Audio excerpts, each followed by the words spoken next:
Hi hello friends, இப்போ நம்ம பார்க்க போகிறது அக்பர், அதாவது ஹிமாயூன் அவரோட பையன் அக்பரை பற்றி இப்போ ஷார்ட் கட்ஸில் பார்க்க போகிறோம்.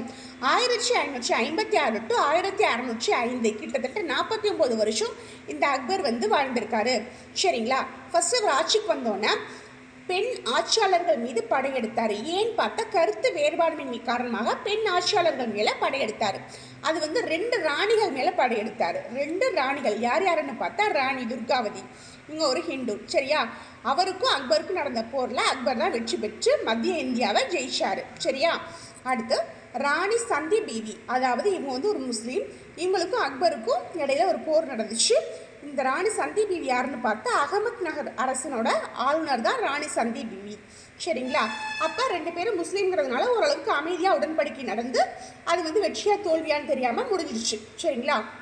அடுத்து ஹல்ஹாட்டி போர், அதாவது 1576 நடந்துச்சு. சரிங்களா? இதுக்கு முதற் காரணம்னு பார்த்தா ராணா உதய்சிங் தான். ராணா உதய்சிங்க்கும் அக்பருக்கு நடந்தது ஹல்ஹாட் போர் கிடையாது.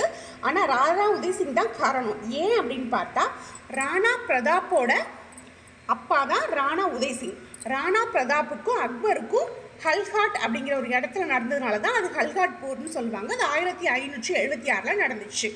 ஆனால் இந்த இடத்துல பார்த்தா ராணா உதய்சிங் தான் இதுக்கு முதல் காரணமாக இருந்திருப்பார். ஏன்னா ராணா உதய்சிங் என்ன பண்ணியிருப்பார்னா அக்பரை எதிர்த்து போர் புரிகிறப்ப 2 அரசை இழந்துருவார்.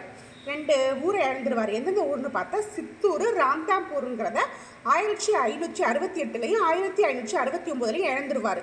சரிங்களா? இவங்க எந்த அரச குடும்பத்தை சேர்ந்தாங்கன்னு பார்த்தா மேவார் அரச குடும்பத்தை சேர்ந்தவங்க தான் இவங்க 2 பேரும். ஸோ அப்பா இழந்த ராஜ்யத்தை பிடிக்கிறதுக்காக மகன் சண்டை போடுவார். அக்பரோட மகன் அக்பரோட சண்டை போட்டு ஹல்ஹாட்டுங்கிற இடத்துல 1576 போர் நடக்கும். அடுத்து அக்பர் படையெடுத்த நாடுகள், கைப்பற்றிய நாடுகள்னு பார்த்தா வடக்கில் காஷ்மீர் வரைக்கும் கைப்பற்றியிருப்பார், கிழக்கில் வங்காளம் வரைக்கும் கைப்பற்றியிருப்பார், மேற்கில் காண்டகார் வரைக்கும் கைப்பற்றியிருப்பார், தெற்கில் கோதாவரி வரைக்கும் கைப்பற்றியிருப்பார். 1605 அக்பர் மரணம் அடைஞ்சிருப்பார்.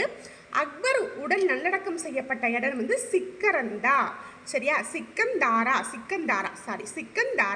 சரிங்களா? எங்கே இருக்குன்னு பார்த்தீங்கன்னா ஆக்ராவுக்கு பக்கத்தில் தான்.